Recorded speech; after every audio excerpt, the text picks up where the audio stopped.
Bonjour à tous. Nous revoici de retour avec ma collègue Muriel Péfaut pour un nouveau webinaire.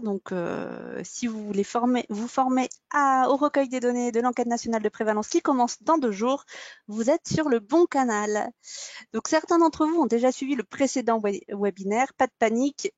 Pour ceux qui n'étaient pas là avant, ils sont complètement indépendants. On peut faire les deux, mais on peut en faire qu'un seul. Sachez que, en tout cas, ces webinaires sont enregistrés et sont remis sur la chaîne YouTube si des fois vous voulez nous revoir ou le transmettre à des collègues qui n'auraient pas pu être là. Donc moi, je suis Caroline Bervas, je suis la référente méthodologique pour l'enquête nationale de prévalence en EHPAD en 2024. Et je ne suis pas tout seul, Muriel Péfaut qui va peut-être nous faire un petit coucou audio. Oui, bonjour. Muriel. La caméra ne fonctionne pas, mais le son fonctionne, Voilà. j'espère. Pas.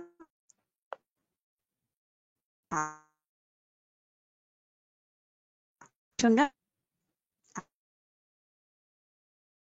J'ai pas trop entendu ça parce que moi, ma caméra me fait me figer de temps en temps. Donc, vous le signalez s'il y a des problèmes. Vous savez, je vais l'ouvrir cet item. J'ai l'impression qu'on est beaucoup sur le réseau.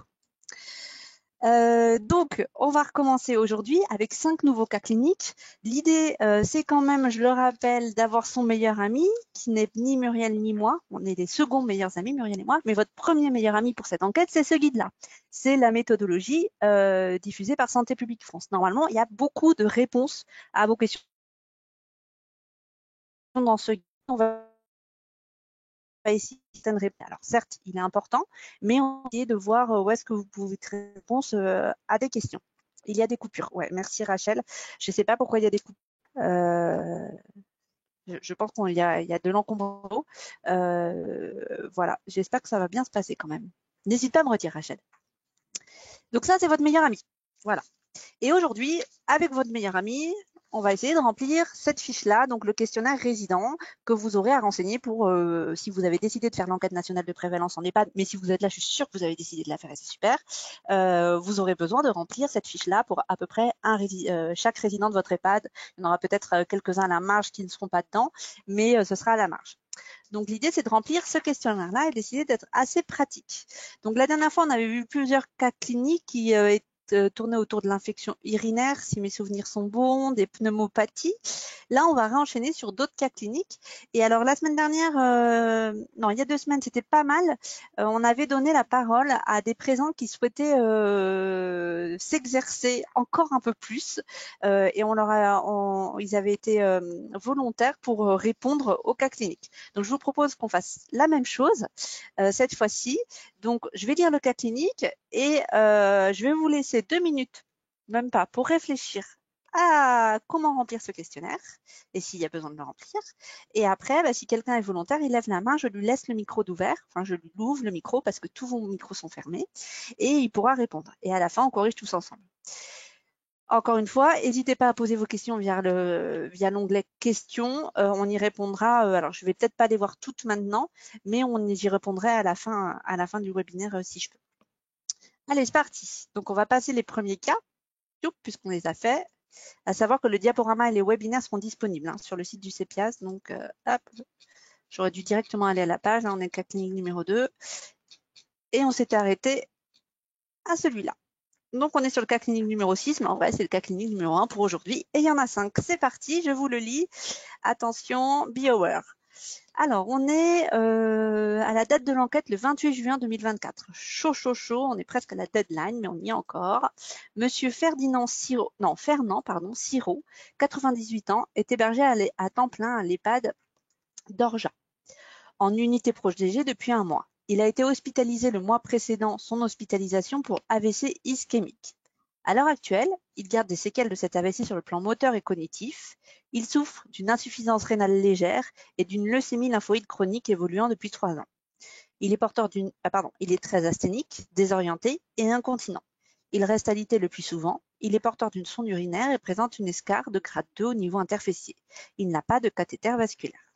Donc le 27 mai, jour de l'admission de Monsieur Siroux en provenance du service de gériatrie du CH de recours, donc il y a à peu près un mois. Monsieur Siro ne présente pas de signes cliniques particuliers. Dans son dossier, un prélèvement superficiel de son escar indique la présence d'un Staphylococcus aureus résistant à la méticilline. Sans traitement associé, ni mention d'infection. Le 22 juin, donc 6 jours avant l'enquête, M. Siro présente des signes cliniques d'infection respiratoire aiguë sans signe de gravité et le test antigénique Covid revient positif. Le médecin traitant lui prescrit du Paxlovid pendant 5 jours. Le 24 juin, il est hospitalisé au CH de proximité en raison d'une dégradation sur le plan respiratoire. Le 28 juin, jour de l'enquête, M. Siro est toujours hospitalisé.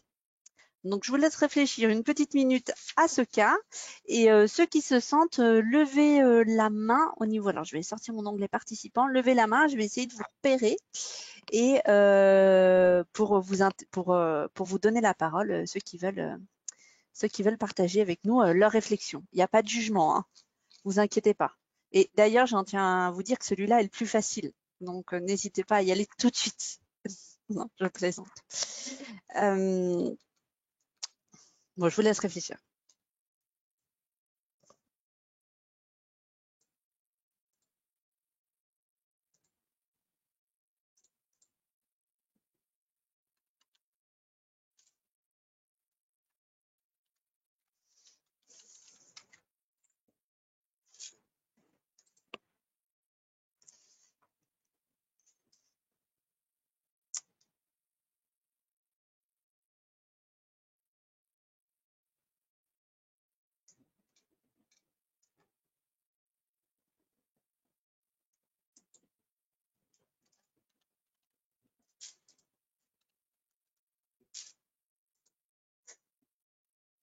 Alors, ceux qui veulent se lancer, je vous attends dans l'onglet Je lève la main et je vous donnerai la parole.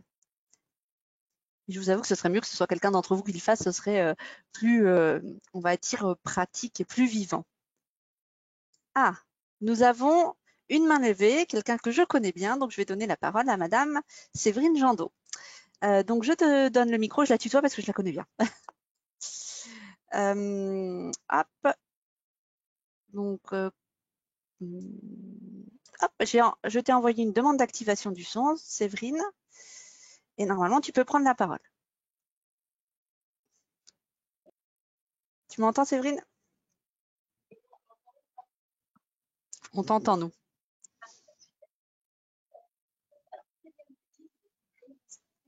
Alors, on t'entend tout bas, j'ai l'impression.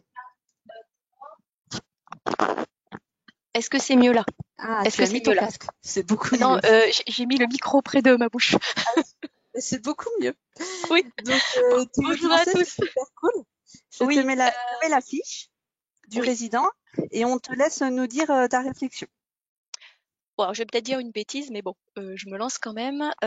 Donc a priori, pour moi, il serait exclu parce qu'en fait, il n'est pas présent le jour de l'enquête parce qu'il est à l'hôpital depuis donc 2 jours, 2 ou 3 jours.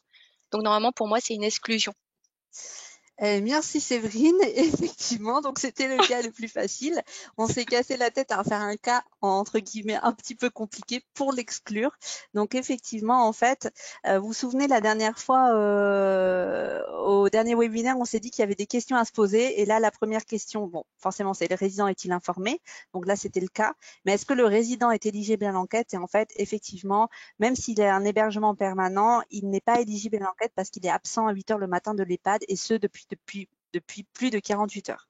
Donc, effectivement, pour ce résident, ce sera un des cas auxquels vous n'aurez pas à renseigner le questionnaire puisqu'il est exclu de l'enquête. Donc, on peut féliciter Séverine. Mais je suis contente qu'il soit exclu de l'enquête vu effectivement le cas difficile que c'était. Alors, si on a un peu de temps après, on reviendra en faisant style qu'il est revenu d'hospitalisation et on essaiera de répondre à cette question. Je te garde à ce cas clinique. Je te garde sous le coude, Séverine. Je réfléchis. Donc, le cas clinique numéro 6, assez facile. On va passer donc pas de fiche pour ce résident. Au cas clinique numéro 7, on est toujours le 28 juin au matin. On a été très… Je vais te couper ton micro, c'est très bien, tu l'as fait. On est toujours le 28 juin au matin. On est toujours un peu chaud en termes de deadline, mais on y est. En tout cas, on n'a pas été très inventif en termes de date d'enquête, nous. Et on a monsieur Alain Girard, 95 ans, qui est hébergé à temps plein à l'EHPAD des Lilas.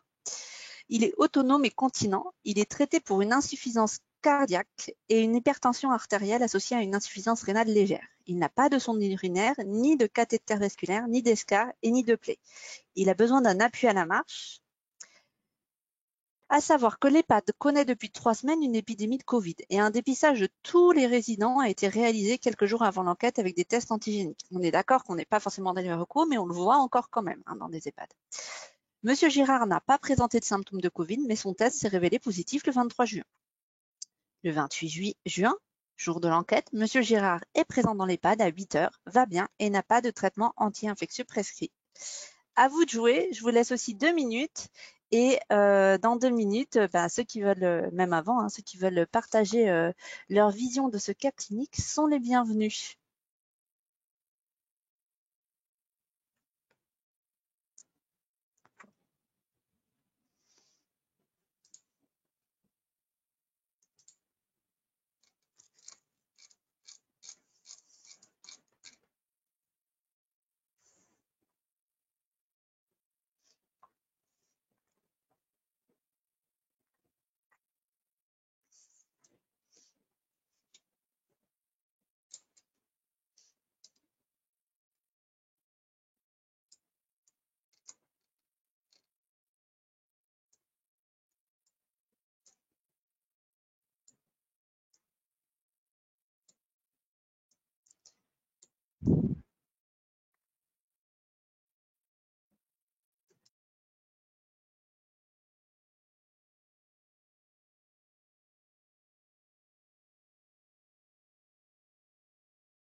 Alors, qui veut se désigner pour ce cas clinique? Autrement, je vais être obligée, moi, de désigner quelqu'un. Et je peux vous dire qu'il est déjà tout trouvé. Je sens que ça commence à flipper. Une petite main? Non, je ne vois pas de main levée. Donc, au hasard, parce que je sais que ma collègue à côté dans mon bureau s'en sort très bien, je vais demander à Rachel Dutrèche de répondre à ce cas clinique. Et donc, je te donne le micro, Rachel. J'espère que tu ne faisais pas autre chose. Ah, pardon, attends. Voilà. Alors, on t'entend pas, Rachel. Moi, je t'entends parce que tu es à côté, mais on t'entend pas.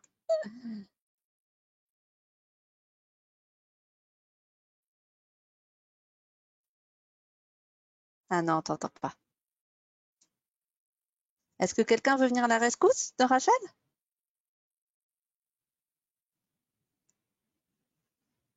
Il y en a plein qui pourraient.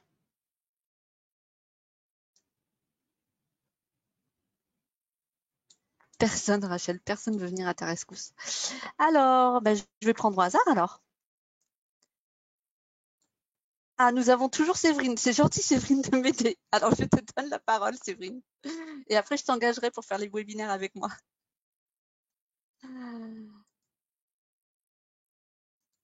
Normalement, je t'ai donné accès au son. Je pense que c'est bon là. Oui, c'est bon. Merci, Tu m'entends? Séverine. Bon. Euh, alors, du coup, l'idée c'est de remplir toute la fiche aussi, c'est ça? L'idée, c'est de Donc, se poser date les de l'enquête, questions. c'est le 28. D'accord. Alors, je reviens Donc, à la. Donc, date de l'enquête, effectivement, le 28 juin. juin. Donc, année de naissance 1900 quelque chose. Donc, déjà, pour toi, il est inclus dans l'enquête. Oui, parce qu'il est là le jour de l'enquête à 8 heures du Exactement. matin. Et oui, oui, pour moi, oui, pardon. Première question, oui, il était inclus dans l'enquête, oui. Très bien. Donc, tu remplis une fiche, effectivement. Oui. Donc, bon, masculin. Bon, code d'unité de vie, ça, je pense que chaque EHPAD Oui. connaît, c'est, voilà. Donc, C'est code. pas d'hospitalisation dans les 3 mois. Effectivement. Non. Il n'a pas eu d'intervention chirurgicale, si j'ai bien noté. Non. Il n'a pas d'escar. Pas d'escar. Euh, Désorienté, je crois pas. Je me souviens plus, mais Alors, si on revient, il n'est pas désorienté, normalement. voilà. Ah si, pardon. C'est pas Non, celui-là. c'est celui d'avant, pardon. Oui. Voilà, c'est celui-là. Oui. Il n'a pas... Voilà. Et autonome et continent, on signale pas de désorientation, effectivement. Donc, il n'est pas incontinent. Alors, il est un peu mobile parce qu'il a quand même besoin, il marche quand même, il a besoin quand même d'un appui. D'un Donc là, appui à la marche. Alors là, par contre, je sais pas en mobilité, je mettrai Là, quand même tu peux ambulant. mettre ambulant. D'accord, ok. Pour le Même si coup, c'est un on ne ambulateur. signale pas qu'il est en fauteuil roulant. Il n'est pas D'accord, alité non. Et en fait, on connaît. Donc, c'est aucun des 3 critères. On va signaler qu'il est d'accord. plutôt ambulant. Ok. Donc, pas de dispositif invasif. Mhm. Du coup, il a pas de sonde, pas de cathé. C'est ça. Donc, on met non et on remplit pas cette Non, partie-là, le dispositif voilà. invasif. Il a pas de traitement infection, mais non aussi. Donc, je remplis pas non Effectivement. plus. Voilà. On ne voit rien de noté. Donc là, on Ouais. remplit non. Donc, c'est une fiche qui reste facile à remplir pour l'instant. Mm. Euh, Après. alors après, il y a l'épisode Covid, parce qu'il y avait l'épidémie. Oui, C'était quelques jours avant l'enquête. exactement. Donc, en fait, Alors, le 23 juin, mm, 5 jours avant l'enquête, on le teste avec un donc, TROD et il est alors positif. ouais, mais il a pas de symptômes. Et du coup, Qu'est-ce que tu mets? Regarde peut-être ta méthodo. euh, Je vais te dire à quelle page. On va aller regarder après tous ensemble. ouais, En fait, là, tu hésites parce que c'est asymptomatique, c'est ça. oui, Mais tu fais bien d'hésiter. Parce qu'en ouais, fait, c'est pas si évident que ça. parce que après le test pourrait Ouais. être positif, ça peut être un faux positif. Ouais. Bon après, Alors, on enfin, va pas du partir coup, là-dessus. oui, Mais effectivement, c'est une réflexion qu'on a quand on a des TROD positifs. ouais, En fait, un Covid asymptomatique dans cette enquête, on va le compter comme infection associée aux soins. En fait, il y a eu des gros d'accord, débats sur ça dans le groupe de travail, mais on a dû se d'accord, caler sur les critères européens. Et les Européens, ils les comptent encore. Donc, du d'accord, coup, le Covid asymptomatique, effectivement, il rentre comme infection associée aux soins et c'est bien précisé dans le guide dans l'enquête. Quand on fera vraiment le corrigé, on reviendra exactement à cette page-là d'accord, pour vous dire où c'est précisé. Mais d'ailleurs, quand vous voyez les codes, vous avez COV A, c'est Covid asymptomatique, COV L, Covid léger, et COV S, Covid sévère. Donc, ça compte comme une infection associée aux soins. Donc là, du coup, donc je tu suis renseignes. d'accord. Donc je mets Voilà. oui, c'est bien une IAS. Oui. D'accord. Et en Et ce plus, serait, il l'a acquis en EHPAD. Hein. Enfin, là, pour le coup, oui, il n'a pas bougé, il est là, oui, donc c'est oui, sûr que c'est EHPAD. c'est sûr que c'était là, oui, ça, oui, d'accord. Qu'est-ce Donc que du tu coup, renseignes?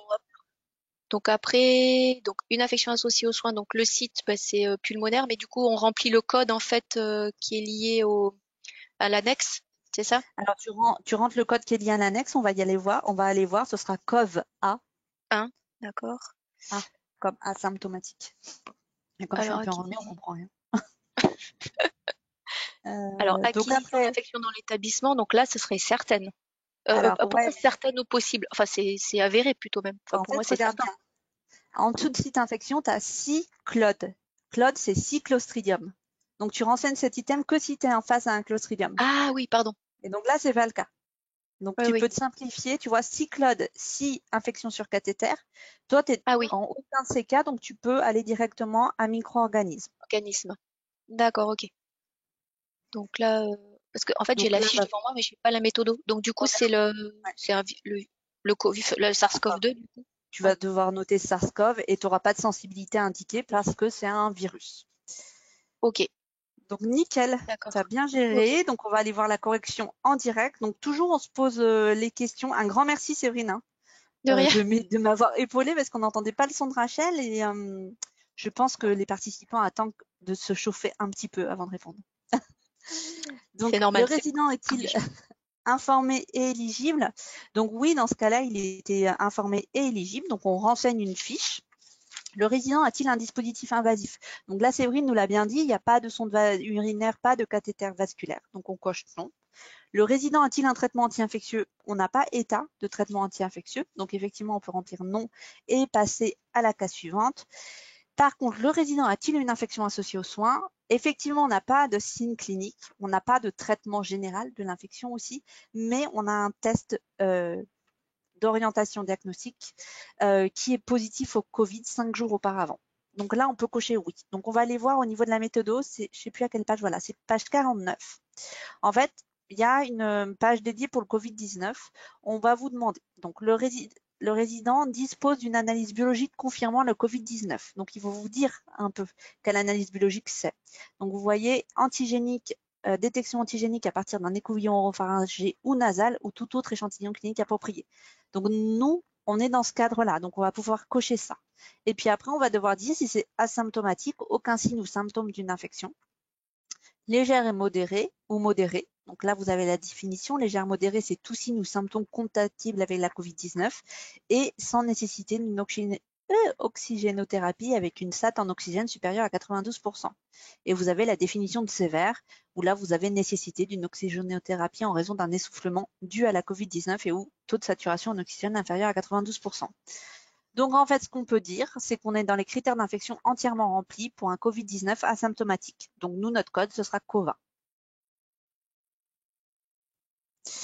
Donc, si on remplit la fiche comme on l'a fait avec Séverine, en fait, tout était bon. On met non, donc on remplit les caractéristiques du résident, on met non pour dispositif invasif, non pour traitement anti-infectieux. On met oui pour infection associée aux soins. On remplit le site infectieux, c'est COVA. Et le micro-organisme, c'est pas SARS-CoV, en fait, c'est VIR-CoV. Hop, voilà. Voilà pour ce questionnaire. Est-ce que c'est bon pour tout le monde? On va passer au suivant. N'hésitez pas si vous avez des questions, on y reviendra après. À J5 du tag, le résident n'est-il pas considéré comme guéri plus asymptomatique? Alors, non, parce qu'en fait, quand on reprend la définition dans la méthodologie, en fait, on vous définit bien l'infection à Covid-19 et en fait, c'est les définitions qu'on connaissait dès le départ. Globalement, c'est dans les 14 jours, quand on a eu un test positif, on est considéré comme Covid. En tout cas, dans la méthodologie de l'enquête. Donc, dans la méthodologie de l'enquête, si vous avez un test biologique positif à Covid dans les 14 jours et que vous, si vous n'avez pas de symptômes, vous êtes considéré comme infection associée aux soins, quand même COV-A. Si vous avez des symptômes, après, tout dépend de l'oxygénothérapie, vous allez le coder léger ou sévère. J'essaie de retrouver cette partie-là. Voilà, vous avez dans la page 41 en fait de la méthodologie, vous avez un petit chapitre sur le Covid parce que vraiment c'est une exception le Covid par rapport aux autres infections. Donc vous voyez, le résident dispose dans son dossier médical d'une analyse biologique patati patata réalisée dans les 14 jours précédant le jour de l'enquête et le résident présente l'un des 3 critères suivants. Alors là, le résident présent un apparition plus après, apparition symptômes présents. Voilà, résultat de la première analyse biologique confirmant la Covid-19 obtenue 8 jours et plus après l'admission. Donc en fait, on est, même s'il y a asymptomatique, on a un résultat dans les 14 jours et il a été admis depuis plus de 8 jours dans l'EHPAD. Donc on considère que c'est un COVA. Voilà, c'était la petite subtilité de ce cas. C'était pas si simple que ça. On remercie Séverine et on passe au cas clinique numéro 8. Donc là, on retrouve toujours un monsieur Alphonse Durand, 97 ans, qui est hébergé à l'EHPAD de la Joie, en UHR, unité d'Île et Lavande, depuis 1 an. Il est désorienté et incontinent. Il se déplace en fauteuil roulant. Depuis son admission, il présente des ulcères variqueux dans un contexte HTA et une insuffisance veineuse sévère. Lors de la première consultation médicale, le médecin remplaçant a prescrit un prélèvement cutané des ulcères par écouvillonnage. L'examen clinique retrouve un écoulement séreux, rougeur, chaleur et léger gonflement. Le 15 juin, le résultat du prélèvement est revenu positif à Staphylococcus aureus méticilline sensible. L'IDE a contacté le prescripteur qui est passé le 17 juin, la veille de l'enquête, qui a lieu le 18 juin, et a prescrit un traitement oral par amoxicilline acide clavulanique pour 10 jours. Le résident est bien sous traitement le jour de l'enquête. Le bilan biologique réalisé la veille de l'enquête est sans anomalie. Donc, je vous laisse y réfléchir. Et j'espère, je croise les doigts, aidez-moi pour qu'il y ait une main qui se lève, parce qu'autrement on va devoir réinterroger Séverine et elle va en avoir marre. Enfin, je suis sûre qu'elle en aura pas marre, mais voilà, c'est bien aussi quand ça change.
Ah, on a une main levée.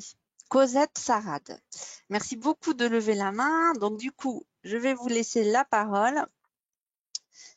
Euh, tu, tu, tu, tu, tu, tu, tu. Hop. Normalement, vous pouvez accéder au son. Enfin, je crois. Ah voilà, je vous ai envoyé une demande d'activation du son. Vous n'avez plus qu'à l'accepter et normalement, vous pouvez prendre la parole.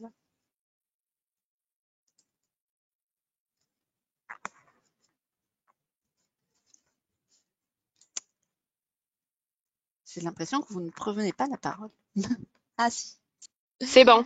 Bonjour. Ça marche là? Oui, ça marche Bonjour. très bien. Merci beaucoup Bonjour. de vous désigner volontaire. Alors On par vous contre, j'ai pas le cahier de méthodo parce que je suis en sortie scolaire. Je me suis détachée pour faire la visio quand même. C'est bien. Donc C'est voilà, toujours je vous le dis. Donc, vous êtes avec combien d'enfants là? Ben là, ils sont partis. Ils font une espèce de course D'accord. autour d'un terrain de foot. Voilà. Mais bon, voilà, il y a beaucoup d'infos. Mais voilà. Est-ce que vous voyez l'écran ou pas? Ouais, je vois bien l'écran. Ouais. Donc, est-ce que vous voulez remplir ce questionnaire? Bon, déjà, est-ce qu'on le remplit ou est-ce Euh, qu'on le remplit pas? Ben oui, pour moi, oui. Ouais. Il est Oui, en on remplit. UHR depuis un an. Il est présent à 8 heures le matin. Oui, pour moi, ouais, on remplit. Tout à fait. On le remplit. Euh, alors l'année de naissance, je me souviens plus. Oui, c'est pas très C'était, grave. Ah, ouais, c'était un homme. effectivement. Oui, c'était un homme. Je crois que c'était Voilà. 92 ans. Voilà. J'ai retenu le Code code de l'unité. d'unité. Très important. Non. Je me Voilà, non, souviens j'ai plus. pas vu. Moi non plus. Par contre, il est en UHR, voilà, depuis un an. Exactement. Il n'est pas hospitalisé. Il n'y a pas d'intervention chirurgicale. Il n'y a pas de présence d'escar, que Non. c'est un ulcère. Il est désorienté. Oui. Il est en fauteuil roulant. Tout à fait. Il est incontinent. Tout à fait. Dispositif invasif, je crois que non, il me semble. J'ai Il pas me le. semble pas qu'il l'ait non plus. Je reviens vite Non, parce non. que Voilà. Donc pas de sonde voilà, urinaire, pas de cathéter vasculaire. on n'était pas à celle-là. Pardon, je suis revenue. Oups. Il est Euh, désorienté et incontinent. Mais effectivement, il n'a pas de dispositif invasif. ouais, voilà. Traitement anti-infectieux, oui, il est sous amoxicilline acide clavulanique. Tout à fait. Donc j'ai pas le cahier, donc je peux pas coder Oui, par oui. contre. Non, mais on codera après. On ira voir après. Euh, voilà. Est-ce Donc qu'il par y a contre, eu une réval? Est-ce que vous avez la notion d'une réévaluation ou pas? non parce que ça a été prescrit la veille. Exactement. Il n'y a que 24 heures, Voilà. donc vous ne pouvez pas l'avoir. Voilà. Par contre, vous pourriez me remettre la feuille du Ah questionnaire oui. parce que là, moi, Attendez, je suis sur mon je remets téléphone, la. donc Ah oui, voilà. s'il vous plaît. Sinon, je vais pas pouvoir répondre. Donc, On n'a pas de voie d'administration, il me semble. si vous avez une Ah, voie d'administration, je reviens parce que c'est pas le cas tout de suite. Un traitement oral. d'accord.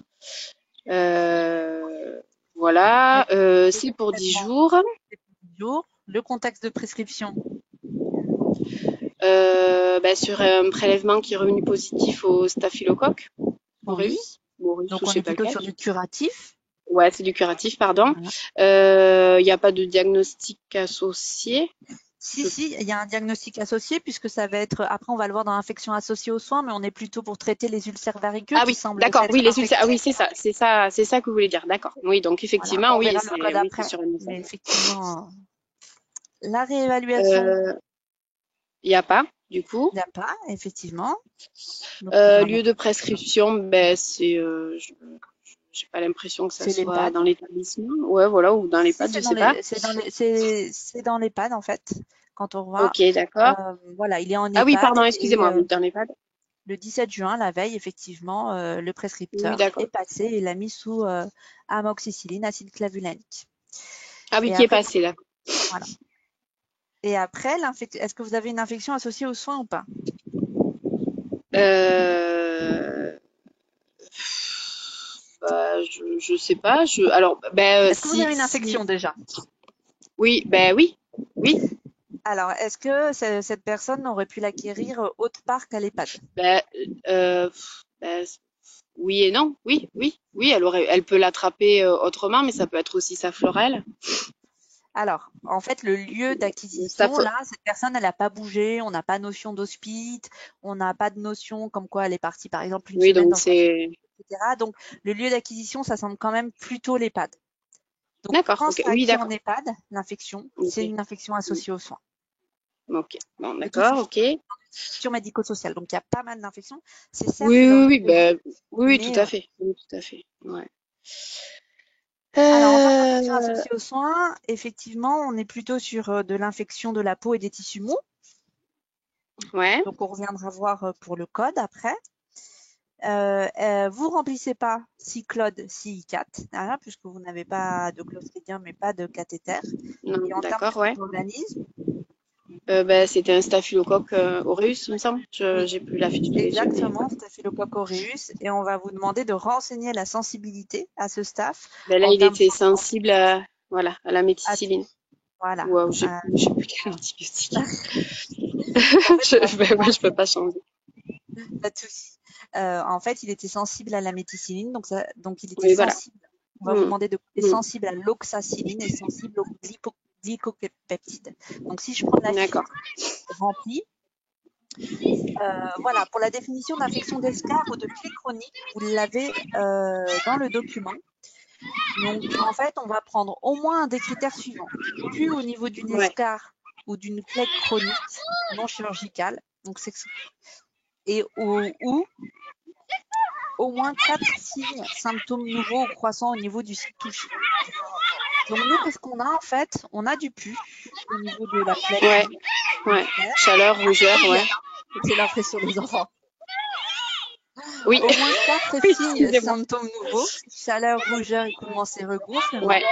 Donc on est bien dans Ouais. une infection confirmée. Et en fait, le Oui, code, ce sera IESI. d'accord. Si Ok. on reprend la fiche, ensemble, vous aviez tout bon. Donc du coup, je reviens pas sur les caractéristiques du résident, pas de dispositif invasif, un traitement anti-infectieux. Vous vous souvenez, pour le nom de l'anti-infectieux, soit on va renseigner en DCI, donc ça va être amoxicilline, acide clavulanique, ou le nom commercial. Donc là, c'était peut-être de l'augmentin, je ne sais pas ce que c'était, Oui, mais oui. bon, Ouais. enfin, oui, ça devait être de l'augmentin. Oui. Mais bon, vous avez la DCI, le nom commercial, ou encore plus poussé, vous avez le code Le ATC, code, vous ouais. avez Ouais. l'index dans la méthode avec le code ATC. De toute façon, il y a l'écriture intuitive. Donc, quand vous commencez à remplir Amox, il va vous proposer amoxicilline, D'accord. Donc, peu amoxicillination importe. clavulanique, etc. D'accord. Ok. La voie d'administration, Ouais. elle est orale. La durée prévue de traitement, elle est bien de 10 jours. Le contexte de prescription, on est bien sur du curatif. Le diagnostic associé au traitement, et c'est ce que je disais la semaine dernière, vous avez un code spécifique pour cette variable et vous voyez qu'on est sur infection de la peau et des tissus. Donc, il y a les Hmm. ulcères dedans et donc ce diagnostic, ça va être PTM. Est-ce que vous avez une réévaluation préventive opérative? Non, car le traitement est là depuis 24 ans et le lieu de prescription est en établissement médico-social. Et enfin, pour l'infection, je vais couper juste votre micro, Madame Oui, Sarah, mais un allez-y, grand allez-y, merci allez-y. Bon courage hein, pour l'encadrement des enfants, on est avec vous.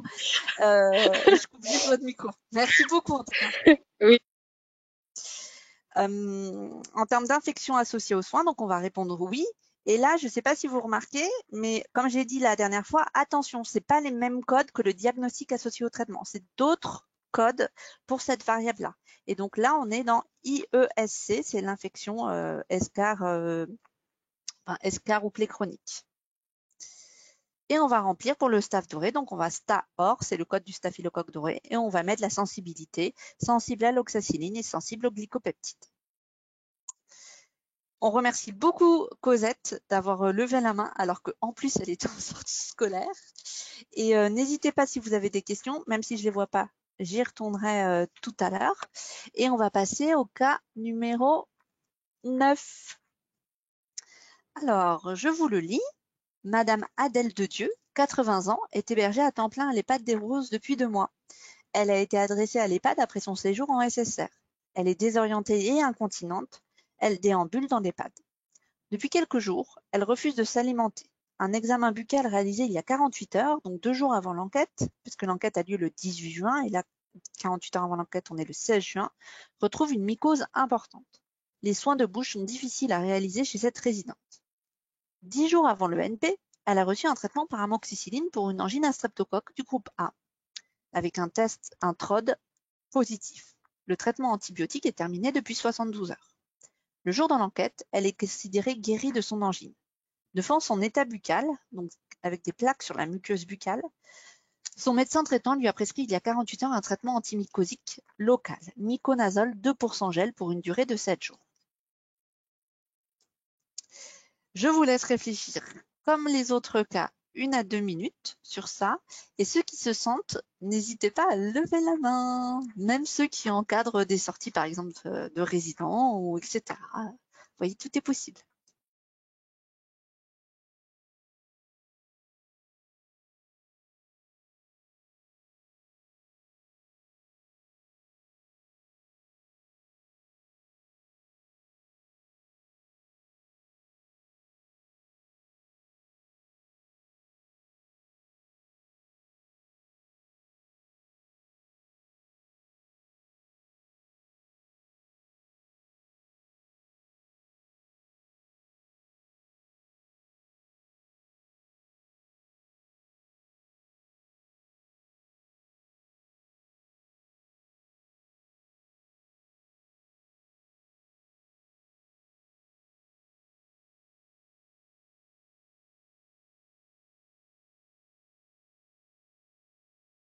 Alors, nous avons 2 mains levées, donc je fais la première qui s'est levée, et après, pour le dernier cas clinique, on prendra peut-être le second s'il est toujours d'accord.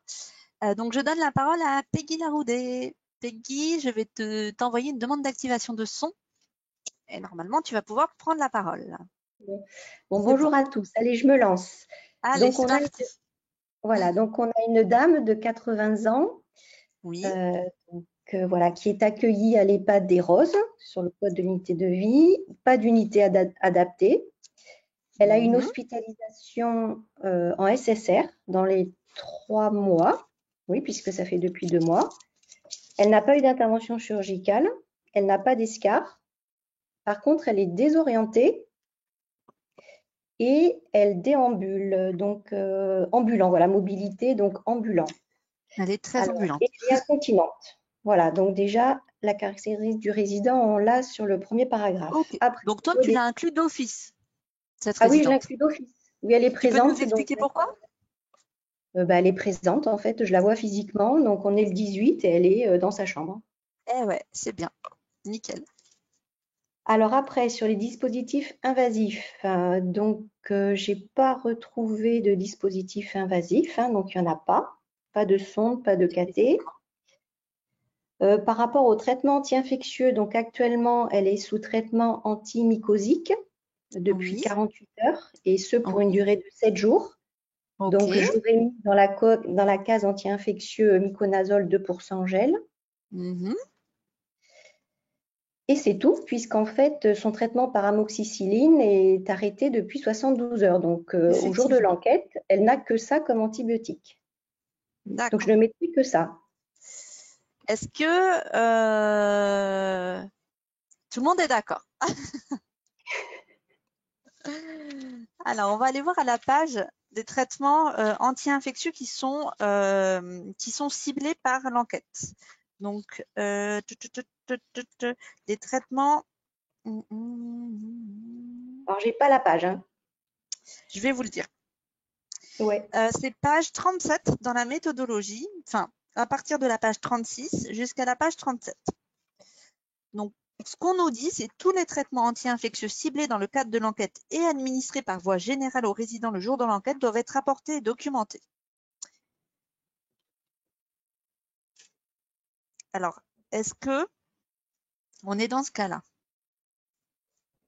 Alors là, actuellement, elle a un traitement antimycosique local, donc à base Voilà, d'une c'est application local. de gel dans la bouche. Donc, en fait, les traitements locaux ne sont pas ciblés par l'enquête. Ah, C'est comme si on avait d'accord. par exemple de la cyclovir pour un herpès, c'était pas Ok. ciblé par l'enquête. Donc on va mettre que les anti-infectieux par voie générale en fait, Ok. d'action générale. Voilà. Donc vous avez ces infos pages 36 et 37. Je te laisse D'accord. continuer Peggy. Bah, pour le coup, du coup, il n'y a pas d'anti-infection en cours, donc j'aurais Voilà, rien mis, exactement. c'est ça? Aucun anti-infectieux, ce qui nous simplifie la tâche, on met non. Ok, donc on met non. Par contre, pour moi, il y a quand même une infection associée aux soins Alors, qu'est-ce que tu qui est mettrais la mycose comme buccale. infection associée aux soins? Et ben, le muguet qu'elle a dans la bouche. Effectivement. Là, pour le coup, là, c'est une infection associée aux soins et celle-là, elle est ciblée dans l'enquête. Donc, tu vas la renseigner. Tout à fait. D'accord. Donc, je la renseigne. Donc, par contre, donc, elle a été acquise dans l'établissement. Mhm. Tout à On est fait, à plus puisqu'en fait, de- elle était déjà dans son EHPAD quand c'est Oui, tout survenu. à fait. Et on n'a pas de micro-organismes puisqu'on ne fait pas de prélèvement systématique et ce qui est Exactement. bien normal. Donc là, vous allez pouvoir mettre non effectué, je crois. Ou non, je vous dis, non F. Ce sera le code. D'accord. On va revoir ensemble. Un grand merci Peggy, c'est super. Je pense que tu as Voilà. bien répondu à tout ce cas. On va aller voir les corrections. Donc toujours, moi, je raisonne en question. En fait, c'est une mécanique que j'aime et vous l'aurez pas hein, peut-être. Hein. Mais moi, en tout cas, ça m'aide à me poser des questions. Déjà, informé éligible, dispositif. Donc, si informé éligible, je me prends une fiche et je la remplis. Sinon, je ne prends pas de fiche. Après, je renseigne les caractéristiques du résident si le résident ou la résidente est éligible. Et après, je me pose des questions. Est-ce qu'il y a un dispositif invasif? Donc là, tu avais raison, il n'y en avait pas. Est-ce qu'il y a un traitement anti-infectieux? C'est un peu borderline. C'est vrai qu'on peut se poser la question. Mais c'est un traitement antimycosique local. Et dans l'ENP, il n'est pas pris en compte. Seuls les anti-infectieux systémiques sont à inclure. La résidente a-t-elle une infection associée aux soins? Oui, tu l'as bien décrit, elle a une mycose buccale. Donc, quand on revient à sa fiche, en fait, effectivement, on remplit ses caractéristiques, on met non en dispositif invasif, on met non à traitement anti-infectieux. Et en fait, pour les infections buccales ou candidose buccale, vous avez dans la méthodo une définition. Donc, les deux critères suivants doivent être remplis. Présence de plaques blanches en relief sur la muqueuse enflammée ou plaques sur la muqueuse buccale, c'était inscrit dans le dossier que vous avez, et diagnostic par un médecin ou un dentiste. Et effectivement, le médecin a prescrit un antimycosique. Donc, pour moi, ça équivaut à un diagnostic. Donc, vous allez pouvoir mettre comme site infectieux oral. C'est le site infectieux concernant l'infection buccale ou candidose buccale. Les deux prochaines questions, si Claude et si Cat, on n'est pas concerné, on n'a pas de clostridium, on n'a pas d'infection sur cathéter. Et en termes de micro-organismes, effectivement, on va mettre non effectué puisqu'on ne fait pas de culture de toute façon au niveau buccal pour aller chercher le fongique. Merci beaucoup Peggy Avec pour ton plaisir. retour et d'avoir levé la main. À bientôt. À bientôt. Alors, nous allons passer au dernier cas. C'est le cas numéro 10. Donc, je vous le lis et après, toujours pareil, je vous laisse un petit peu réfléchir et n'hésitez pas à lever les mains. Madame Louise Rieux, 84 ans, est hébergée à temps plein à l'EHPAD des Sources depuis un mois. Elle a été adressée à l'EHPAD après une hospitalisation en SSR de 15 jours qui a fait suite à une fracture du col du fémur opérée il y a un mot en trop, début mai. Elle est orientée et porte une sonde double J. Elle se déplace avec un déambulateur. Il y a 10 jours, la résidente a été victime d'un arrêt cardio-respiratoire et prise en charge en réanimation. Elle est revenue en EHPAD le 17 juin, veille de l'enquête. À son admission en réa, un dépistage digestif a identifié la présence d'une bactérie hautement résistante aux antibiotiques émergentes, une BHRE, une Klebsiella pneumoniae productrice de carbapénémase de type OXA48. Le jour de l'enquête, la résidente ne présente pas de signes cliniques en faveur d'une infection. Elle présente une escarre de grade 2 au niveau interfécier. Je vous laisse une petite minute pour y réfléchir.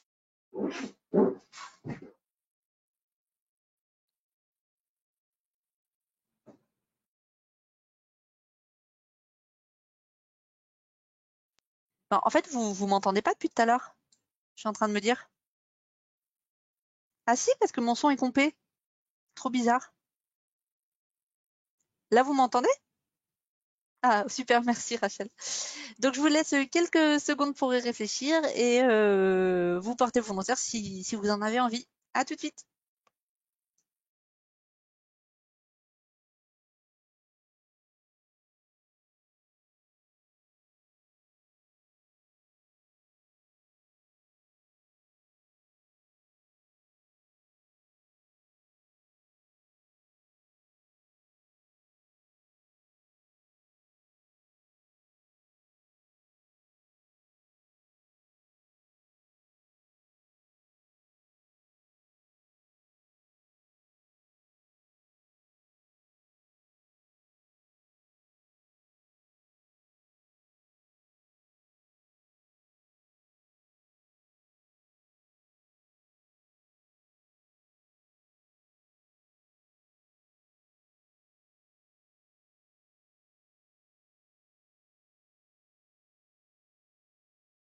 Allez, je vais donner la parole donc à Aurélie Jazeron, qui est motivée pour faire ce dernier cas clinique. Je vous envoie une demande d'activation du son. Aurélie. Normalement, c'est bon. On doit vous entendre.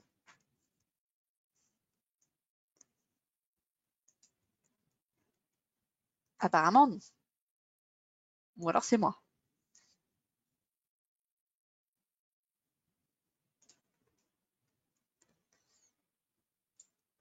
Ah, je crois qu'on a un petit problème de son avec Madame Jazeron.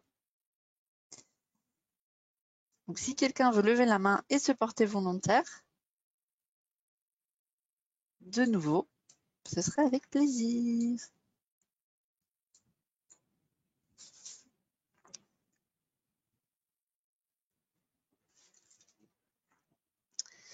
Ah, nous avons Rachel qui avait été un petit peu frustrée tout à l'heure. Donc, je te donne la parole, Rachel.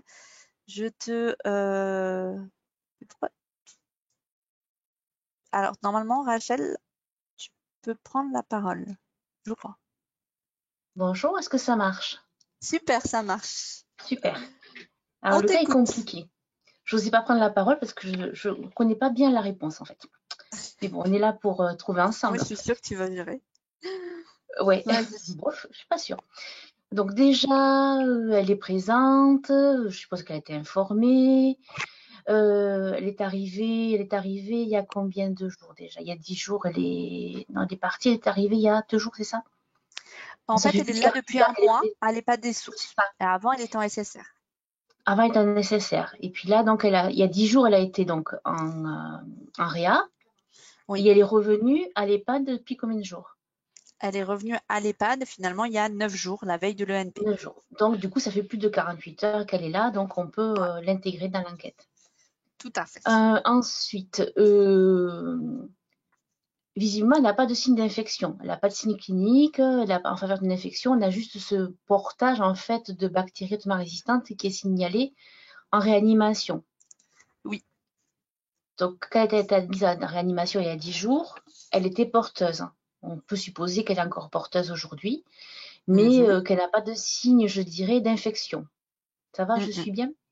T'es bien. Tout le monde est d'accord avec moi? Ok. Après, il y a je dirais, des facteurs de risque. d'infection, notamment la NESCAR Mhm. au niveau interfessier. Oui, Et puis en plus, elle porte une sonde double J. Donc tout elle a un à fait. dispositif invasif urinaire. Exactement.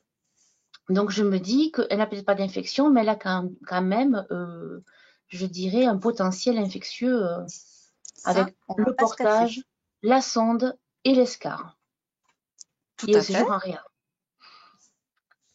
Donc si on Alors, reprend la fiche, tu veux que je te remette la fiche? ouais, s'il te plaît. Parce que je recule. Voilà. Si on reprend la fiche, donc tout le début, on peut remplir avec la désorientation, avec la présence d'escar, on a des notions sur sa mobilité, des notions sur son incontinence, vu qu'elle a une sonde urinaire avec un dispositif, donc on peut supposer qu'elle est incontinente urinaire vu qu'elle porte une sonde. Mhm. Pour l'incontinence, après, je ne sais pas si c'est l'incontinence fécale ou urinaire qui est prise en compte ou c'est les c'est deux. urinaire.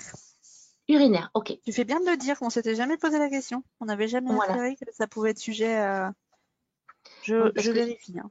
Mais c'est bien, urinaire à chaque fois qu'on en a parlé. bien souvent, la continence n'est pas forcément liée. Il peut y avoir une des deux incontinences, mais comme c'est au singulier, donc on peut se poser la question. Bien, bonne remarque. Pour le dispositif invasif, donc elle est porteuse d'une sonde urinaire, enfin de dispositif urinaire, hein, c'est ça. Tout à fait. Et j'ai pas remarqué de cathéter vasculaire. Après, Non, elle n'a pas de traitement anti-infectieux. effectivement. Et puis, par contre, elle n'a pas d'infection associée aux soins. Eh ben non, effectivement. C'est Pourquoi? ça. Parce que finalement, elle n'a pas de signe clinique d'infection. Elle n'a pas de Elle a signe juste un clinique, portage. juste un Elle a juste la portage. présence de micro-organismes qui a été Tout révélé à il y a fait. 10 jours. Il y a plus de 10 jours, quoi. Donc je pense que tu es plutôt bonne là, Rachel, Ouais, sur ce cas clinique. Donc on va aller voir les corrections. À chaque ouais. fois, je vais refaire tout. Donc effectivement, à chaque fois, on se pose la question, est-ce que je renseigne ou pas une fiche? Donc est-elle informée et Ouais, éligible? Donc tu l'as bien dit. Alors juste ouais, pour moduler un petit peu ton propos, ouais. en fait, si elle est absente depuis plus de 48 heures hospitalisée, là c'est exclu. Mais du moment qu'elle est là à 8 heures du matin en hébergement permanent, même si elle est revenue depuis 24 heures, on l'inclut. Mhm. La résidente a-t-elle un dispositif invasif? Donc effectivement, par sonde urinaire, en fait, on englobe tout dispositif endo-urinaire. Donc la sonde double J en est une. La résidente a-t-elle un traitement anti-infectieux? Donc là, effectivement, on n'a rien à se mettre tout là-dedans. Donc on va répondre non. Et la résidente a-t-elle une infection associée aux soins? Bah, là aussi, on va répondre non, puisqu'en fait, on est sur un portage BHRE, on n'a aucune infection, aucun signe clinique. Cette notion en fait, finalement d'asymptomatique, en fait, c'est une exception, c'est pour le Covid. La seule fois où on va le retrouver dans cette ENP. Où là, comme je vous ai dit, on a dû être accord avec des critères européens. C'est pour ça qu'on a cette notion, en fait, entre guillemets, de Covid asymptomatique. On considère que c'est une infection. Il n'y a pas de signe clinique, mais on considère que c'est une infection. Là, un portage BHRE, une colonisation digestive à BHRE, c'est une colonisation. Il n'y a pas de signe clinique, c'est pas une infection, on ne remplit pas. Donc au final, on ne remplit pas grand-chose sur cette fiche. Donc un grand merci, Rachel, d'avoir Avec répondu plaisir. brillamment. Attends, je regarde juste l'incontinence parce que Ouais, effectivement. Ah non, tu vois, cocher oui si le résident présente une incontinence urinaire et ou fécale. d'accord. Hors sondage médical au moment de l'enquête. Donc effectivement, en fait, ça vaut pour les deux. Donc bonne remarque. Tu vois, moi, j'avais jamais, je pensais que vraiment c'était urinaire. Ok. Donc bonne remarque, c'est pour les deux. Donc, elle peut Euh, être oui, continente, en fait, et porter un dispositif urinaire. voilà, exactement. En fait, Ok, c'est en dehors du fait de ce sondage urinaire. En fait. On va ok, répondre à la ok. question. Merci, Caro. Euh, avec plaisir. Merci Rachel. Alors, on a fini les cas cliniques aujourd'hui. Il nous reste 5 minutes. Est-ce qu'il y a des questions déjà sur cette enquête? Et s'il n'y a pas trop de questions, on pourra revoir le premier cas clinique sur lequel on n'a pas répondu, qui était exclu pour voir ce que vous pourriez répondre. Alors, est-ce que vous avez des questions? J'en vois pas trop, mais n'hésitez pas. En attendant, je reviens sur mon cas clinique de départ. Mon cas clinique numéro 6, Monsieur Siro, qui avait été exclu.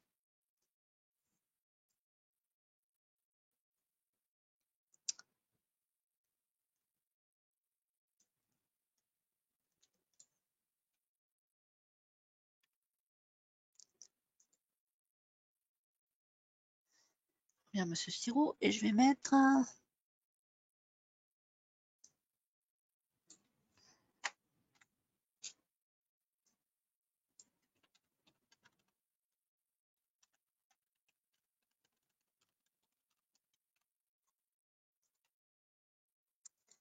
Alors, je regarde si vous m'avez posé des questions. Est-ce que le PowerPoint sera disponible sur votre site? Merci d'avance. Oui, pas de souci. On va le mettre sur le site du CEPIAS Nouvelle-Aquitaine. Donc, je vais vous montrer où est-ce que ça va figurer sur le site du CEPIAS Nouvelle-Aquitaine. Donc, vous tapez sur Google CEPIAS Nouvelle-Aquitaine. Alors, moi, je suis pas sur Google. Je vais quand même le trouver. Parce qu'on est vachement bien référencé. CEPIAS Nouvelle-Aquitaine. Et donc, en fait, quand vous allez dans l'onglet évaluation et surveillance, vous avez un petit onglet prévalence. Et dans prévalence, en fait, vous avez l'ENP en EHPAD. Donc, vous voyez, vous avez les replays du webinaire du 7 mars, le diaporama de présentation. Et là, à partir d'aujourd'hui, maintenant, vous aurez plutôt les replays du webinaire sur les cas cliniques, donc qui ont lieu le 30 avril et aujourd'hui. Et vous aurez le diaporama de présentation. Après ce diaporama de présentation, vous avez eu vraiment, vous étiez là, je vous ai expliqué. Je pense que c'est compliqué aussi de le donner tel quel à des personnes. Donc, je pense qu'il faut l'encadrer. Et si vous voulez former des personnes, voilà, vous l'appropriez et les former vous pas leur envoyer comme ça de but en blanc. Après, nous, on le mettra en disposition. Voilà. Mais c'est à vous de voir comment vous pouvez au mieux vous en servir. Dans l'ENP des établissements de santé, les sondes Gigi ne sont pas considérées comme étant des sondes urinaires. Je n'aurais pas coché sondage urinaire. Ah, oui. Mais alors là, pour le coup, c'est bien précisé. Donc, pour tout ce qui est sonde urinaire, vous l'avez au niveau sondage urinaire, dispositifs médicaux. Vous l'avez pas, je vérifie, hein, parce que nul n'est parfait, mais quand je regarde dispositif invasif, donc sonde urinaire, on entend par sonde urinaire tout dispositif endo-urinaire, sonde vésicale, cathétérissus pubien, sonde endo-urétrale ou tout autre matériel présent dans les voies urinaires. Donc là, sur la sonde biologie, on répond bien à ça. Savez-vous si le webinaire du 7 mai du REPIAS est disponible sur leur site? Merci. Alors, le webinaire c'est pas le webinaire du REPIAS le 7 mai, il me semble. C'était le webinaire de Santé publique France sur l'application Prévias. Donc, moi, j'ai pas eu de retour sur ça. Mais par contre, je peux leur demander si vous voulez. Je vais essayer de leur demander et voir si on peut vous orienter sur ce webinaire Prévias qui là vous explique comment marche l'application. Après, il faut savoir que dans Prévias, vous aurez plein de petits tutos aussi pour vous former. Donc je leur demande. Merci pour cette information. Je peux. Alors, il y a Madame Chubillot qui demande à avoir la parole. Oui, ben, je peux vous donner la parole si vous voulez. C'est bon, vous avez la parole, Catherine. Bonjour Caroline. Bonjour. Alors, en fait, c'est que tu as dans ton sur le sondage urinaire, il est quand même exclu tout ce qui ne draine pas l'urine directement de la vessie. La sonde Gigi, elle est en amont de la vessie. Alors, les sondages Ça, moi, je la évacuateurs. mettrai pas. Hein. Ouais, tu la Et mettrais c'est pas? pas extériorisé. Et c'est pas le même enfin, c'est pas la même chose du tout qu'une sonde urinaire. Sondage Mais évacuateur. je sais plus comment ça s'appelle, les Baxter. Enfin, Mhm. c'est pas du tout pareil.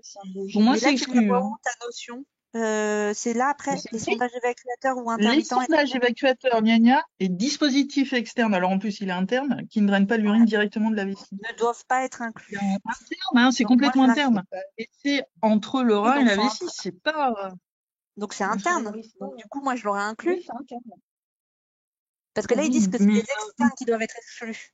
Mais après, Catherine, je vais ouais, me mais tu renseigner vois, si tu veux. regarde D'accord? tes sondes, parce qu'on va en avoir d'autres, hein, on va en avoir d'autres, des sondes Gigi, il y en aura. Ouais. Les Je sondes vais leur demander endo-urétrales, c'est pour. pas celle-là, hein, Moi, c'est perso, les je resterai sur urétérales. ça, Hein. mais je vais quand même demander par acquis de conscience, d'accord? Et oui, C'est les urétérales, tu vois, c'est pour ça. ouais. Ah non, c'est pas Rochelle. Ouais, tu nous rediras Je vous par mail redirai, ou comment? je peux vous faire un mail avec la liste là des inscrits et je vous ferai la réponse si vous voulez. D'accord? Ouais, cool, merci. Ou alors, peut-être dans le diaporama que je vous mettrai à disposition, dans le cas clinique, correspondant à ça, je vous mettrai en gros. Est-ce que ça vous irait? Parfait. Ça marche? Bon, Je réponds pour les autres. merci Catherine pour, pour cette précision. Donc, je vais me renseigner. Est-ce que... Je regarde s'il y a d'autres questions. Est-ce qu'on va arriver en bout de course? Non, il n'y a pas d'autres questions. Donc, écoutez, il est 15 heures. Donc, je vous propose à ceux qui le veulent seuls de rester 10 minutes de plus pour voir Monsieur Siro, le nouveau cas qui était exclu au début que Séverine avait renseigné. Et puis ceux qui sont pressés, ils peuvent partir. Bonne journée à ceux qui doivent partir. Donc, Monsieur Sigoro, vous vous souvenez, c'était le cas qui avait été exclu parce qu'en fait, il était hospitalisé. Alors maintenant, je l'ai changé un peu, c'est le même cas. Monsieur Siro, il a toujours 98 ans. Il est toujours hébergé à l'EHPAD d'Orgeat en unité protégée depuis un mois. Il a été hospitalisé le mois précédent son hospitalisation pour AVC ischémique. Et à l'heure actuelle, il garde des séquelles de cet AVC sur le plan moteur et cognitif. Il souffre d'une insuffisance rénale légère et d'une leucémie lymphoïde chronique évoluant pas depuis ses 3 ans, heureusement pour lui, depuis 3 ans. Il est très asthénique, désorienté et incontinent. Il reste alité le plus souvent. Il est porteur d'une sonde urinaire et présente une escarre de grade 2 au niveau interfessier. Il n'a pas de cathéter vasculaire. Donc le 27 mai, il est admis en provenant du service de gériatrie du centre hospitalier de recours. Il n'a pas de signe clinique particulier. Dans son dossier, on a juste un prélèvement superficiel d'escarre qui indique la présence d'un staph doré résistant à la méticilline sans traitement associé ni mention d'infection. Le 22 juin, donc il y a des signes cliniques d'infection respiratoire aiguë sans signe de gravité et le test antigénique Covid revient positif. Le médecin traitant lui prescrit du Paxlovid pendant 5 jours. Le 24 juin, il est hospitalisé au CH de proximité en raison d'une dégradation sur le plan respiratoire. Le 26 juin, il revient. Et ça va un petit peu mieux, on va dire, puisqu'il revient. Donc, est-ce que quelqu'un veut prendre la parole pour commenter ce cas? Je vais laisser les mains. Qui, somme toute, n'est pas très compliqué. Enfin, je crois. Enfin, je sais pas. On va faire ensemble. Alors, tout à l'heure, il y avait des volontaires. Il n'y a plus de... Oups, excusez-moi. Je trouve...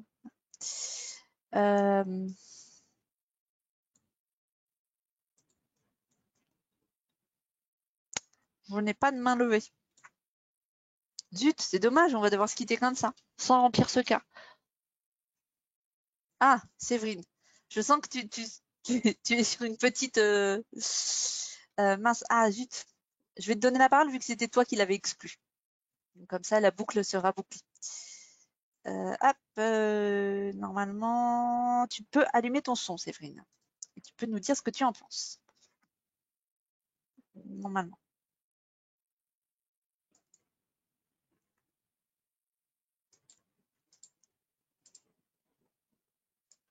Ah, c'est bon. Ah, voilà. C'est bon? Alors, dis-moi ce que tu penses, dis-nous ce que tu penses de ce cas maintenant qu'il est revenu et qu'il est inclus dans l'enquête. Bon, donc je vais essayer. Alors, bon, du coup, c'est un homme. Alors, il a eu une Caro, excuse-moi, est-ce que tu pourrais remettre en plein écran le cas, en fait, s'il te Ah oui, plaît? pardon, ça doit être tout Merci. petit en fait. Parce que du coup, je vois pas bien. Merci. Excuse-moi. Non, c'est très bien. Donc, il a été hospitalisé il a eu une hospitalisation du coup dans les 3 mois. Donc, on cocherait oui. Oui. Donc, pas d'intervention par contre, si j'ai bien vu. Non, pas d'intervention. Par contre, il a un escar de grade 2 au niveau interfessier. Tout à fait. Du coup, il est désorienté, incontinent, donc alité. Oui. Pour le coup, effectivement. Alors pas la grosse après, hein. non, pas trop. Non, le pauvre. On va pas se mentir. Non. Alors, il a un dispositif invasif. Attends, je relis. Leucémie. Oui, il a un caté. Non, il a pas de caté. Par contre, il a une sonde urinaire. Voilà, c'est ça. Ok, donc oui, pour la sonde urinaire, pas de caté. Tout à fait. Alors, par contre, a priori, il a du Paxlovid. Donc, je me retrouve avec. Donc, pour moi, ce sera un traitement anti-infectieux. Oui. Donc, tu cocherais donc oui. Je mis oui. Oui, je mettrais donc nom de l'anti-infectieux Paxlovid. Oui. Voie d'administration, du coup, je pense que c'est oral. Enfin, c'est pas noté, je crois. Sans signe de test revient positif. Paxlovid, c'est par voie orale, toujours. Voilà, d'accord. Excuse-moi, je l'ai pas noté. Donc, voie Ouais. orale. Durée prévue du traitement, donc c'est 5 jours. Oui, Contexte de prescription, c'est curatif. tout à Ce fait. serait curatif, ouais. Diagnostic associé au traitement, donc pour moi, non. Enfin, On lui ce met serait quoi? Covid. Pourquoi on lui met le Paxlovid? Oui, parce qu'il a des signes respiratoires, parce qu'il a Covid. Donc, s'il y aurait oui, Oui. alors. Donc, il y aurait, oui, Donc, par contre, effectivement. le code, je sais pas ce que ce code, serait. je vais vous le retrouver, c'est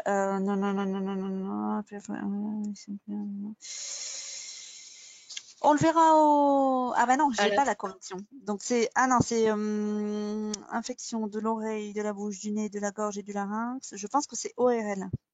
Je vais regarder. C'est Ah oui. ORL. il me semble. Ouais, d'accord. Ah non, mais c'est pas une pneumonie quand même. Donc c'est ORL, je pense. Il faudrait que j'aille voir. Je vais regarder. Bon, ok. Bon, ça, de toute façon, on aura le. Oui. Bon, pas de réévaluation de l'antibiothérapie, ça c'est pas d'actualité, on va dire. Lieu de prescription. Alors le médecin traitant, du coup ce serait l'EHPAD quand même, puisque si c'est le médecin traitant qui prescrit, ouais, j'aurais mis l'EHPAD puisque c'est son médecin traitant. Oui, c'est tout pas à fait. c'est pas l'hospitalier. Qui lui prescrit du Paxlovid, à mon avis, c'est une chose très rare, mais. Oui, mais bon, c'est un peu on ce est que je me tombé dans suis dit tout à l'heure. un des rares EHPAD qui le Tu as font. réussi à convaincre un médecin traitant de. Ou alors c'est un EHPAD sanitaire. Mais... Oui, c'est vrai. Alors par contre, est-ce qu'il a une infection? Ah oui, alors attendons, sous dossier un prélèvement superficiel. Bon, après, pour moi, il aurait que ça parce que pour l'ESCAR, on retrouve du staph, mais on dit qu'il n'y a pas de mention d'infection. Donc pour moi, il y aurait que Covid. Effectivement. Donc tu noterais oui pour infection associée aux soins et tu mettrais un Covid. Oui, voilà. C'est ça. Donc oui, effectivement. Donc cette fois-ci symptomatique. Donc je sais pas quel, c'est COV-B peut-être. Du coup là c'est symptomatique et puis le jour de l'enquête, je pense qu'en réa, faudrait éplucher son dossier, mais à mon avis, il a dû avoir un peu d'oxygène. Enfin, il n'a pas été en réa, mais il a été hospitalisé en raison d'une dégradation sur le plan respiratoire. Donc à mon avis, il a bénéficié d'une oxygénothérapie. Donc lui, ce sera un Covid sévère. D'accord. Donc ce serait COV-S. Un COV-S. Ok. Et donc ce serait VIR-COV, le virus. Le virus. Ok. Écoute, je crois que t'as tout bon. En fait, la difficulté là dans ce cas clinique, alors j'ai pas la correction, parce que en fait, on l'a fait comme ça et il était exclu d'emblée. Mais je trouvais ça intéressant de le faire parce qu'il était intéressant. Oui. Là, en fait, t'es pas tombé dans le piège parce qu'en fait, il est bien sous traitement anti-infectieux. En fait, il faut savoir que tous les antiviraux sont exclus de l'enquête de l'ENP. Donc, c'est-à-dire si on avait eu du Tamiflu, il était exclu, etc.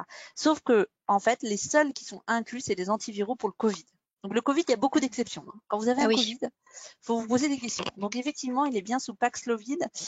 Pour le diagnostic associé au traitement anti-infectieux, franchement, j'ai un doute. Je pense que là, on serait plutôt sur PNE, surtout qui s'est dégradé, donc plutôt sur pneumonie. Et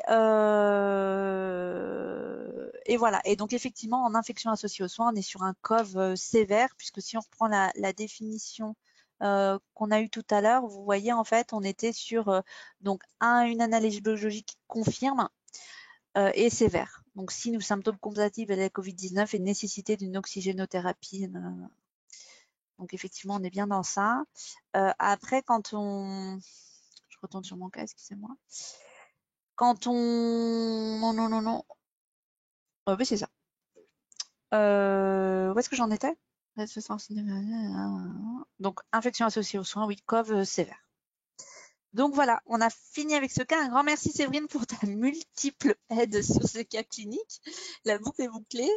On avait Est-ce qu'on a d'autres questions pour clore ce webinaire? Je regarde. En tout cas, merci beaucoup. Vous avez été 50 à le suivre. La semaine dernière, vous étiez 60. Donc, c'est super bien. Et puis, n'hésitez pas à nous poser des questions. Si vous en avez, Muriel et moi, on sera un plaisir de vous répondre. Voilà, je vous souhaite à tous un bon après-midi et à bientôt. Au revoir.